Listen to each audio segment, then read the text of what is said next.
Keystone habit কি? Keystone habits বলতে বোঝায় এমন কিছু অভ্যেস যা আপনি শুরু করলে পাশাপাশি আরও কিছু ভালো অভ্যেস এমনিতেই শুরু হয়ে যায়। কিভাবে বলছি, তার আগে চলুন একটা গল্প শুনি। মোশাররফ করিম সাহেব একটি প্রাইভেট কোম্পানিতে চাকরি করেন। দেখতেও স্মার্ট, মোটামুটি ভালোই বেতন পান। চেয়ারে বসে বসে পেটে একটু ভুঁড়িও জমিয়ে নিয়েছেন।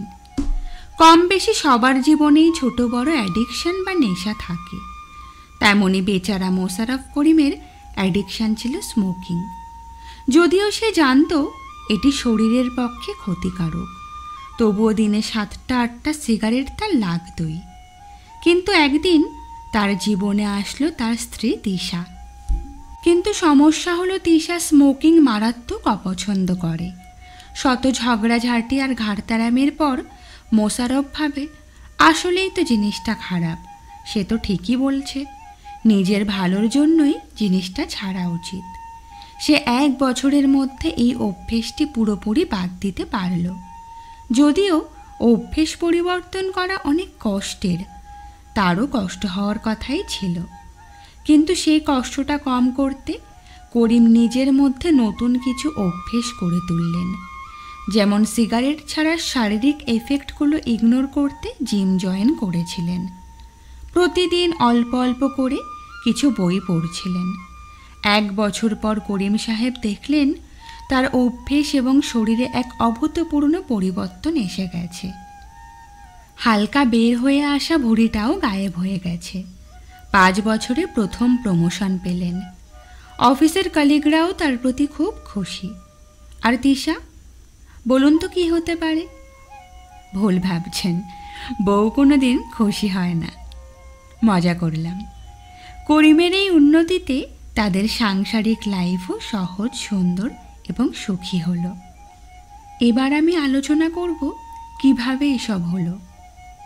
কিস্টোন হ্যাবিট আলোচনা ডিটেলসে করলেই আপনাদের কাছে পরিষ্কার হয়ে যাবে। আজকে আমি 3টি কিস্টোন হ্যাবিট নিয়ে আলোচনা করব। প্রথমত, বই পড়া। জ্ঞান অর্জন করার জন্য বই পড়া খুবই গুরুত্বপূর্ণ বিষয় এবং পাশাপাশি মজাদারও বটে। কিন্তু আমাদের শিক্ষা ব্যবস্থায় চেঞ্জ না থাকায় এবং বাস্তব জীবনে প্রয়োগ না থাকায় আমরা আসলে সেই মজাটা পড়া থেকে হারিয়ে ফেলি। আপনিই বলুন, আপনি যদি এখন একটা চাকুরিতে থেকে থাকেন, তবে বীজগণিত বা ইতিহাসে শেখা শায়েস্তা খাঁর আমলের 3 টাকার গরু আপনার কোন কাজে আসছে? কিন্তু এখানেই যদি সোশ্যাল সায়েন্সের বদলে সোশ্যাল স্কিল শেখানো হতো, যেমন ফিটনেস, নিউট্রিশন, মানি ম্যানেজমেন্ট শেখানো হতো, আমাদের ক্লাসগুলো এতটা বোরিং হতো না। তাই এখন যখন আপনি এই বিষয়গুলোর উপরে বই পড়বেন, অটোমেটিক্যালি সেগুলো প্রয়োগ আপনি আপনার বাস্তব জীবনেও করবেন নিজের অজান্তেই। আর তাতেই দেখবেন আপনার চারপাশ এবং নিজের অবস্থাও আগের চেয়ে ভালো মনে হবে। যেমন আপনি যখন বডি ল্যাঙ্গুয়েজের উপর কোনো বই পড়বেন, তখন আপনি কোন অবস্থায় আপনার বডি ল্যাঙ্গুয়েজ কেমন হওয়া উচিত সেই বিষয়ে জেনে যাবেন।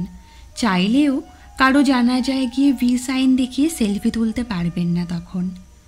যদি আপনি মানি ম্যানেজমেন্টের উপর কোনো বই পড়ে থাকেন, তবে নিজেকে অহেতুক খরচ থেকে বাঁচিয়ে রাখবেন।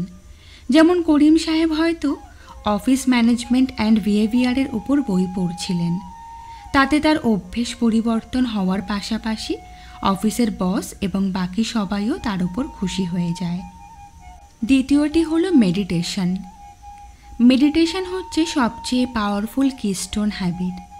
আপনি জিমে আপনার বডিতে যেমন পরিবর্তন আনছেন, ভুঁড়ি গায়েব করে 6 প্যাক আনছেন, তেমনই রেগুলার মেডিটেশন আপনার ব্রেনের 6 প্যাক তৈরি করতে সহায়তা করে, জীবনে প্রশান্তি আনে।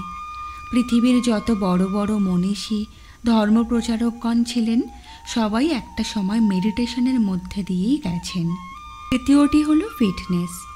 আপনি যখন নিয়মিত ব্যায়াম করবেন, আপনার খিদে বাড়বে, আপনি পরিমিত খাবার গ্রহণ করবেন, রাতে ভালো ঘুম হবে এবং সকালে চনমনে রিফ্রেশ মাইন্ড নিয়ে ঘুম থেকে উঠবেন।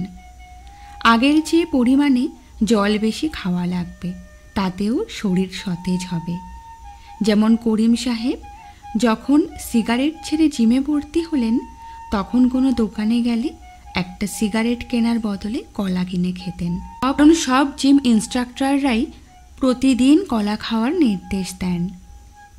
এভাবে ব্যায়াম শুরু করার মাধ্যমে আপনি আরও ভালো কিছু অভ্যেস নিজের ভিতর নিয়ে নিচ্ছেন। আজকে এ পর্যন্তই। তবে সব শেষে একটি উপদেশ দেব, কখনোই একাধিক কিস্টোন হ্যাবিট একসাথে চালু করবেন না, কারণ আমরা মোশাররফ করিমের মতো সুপার হিরো নই।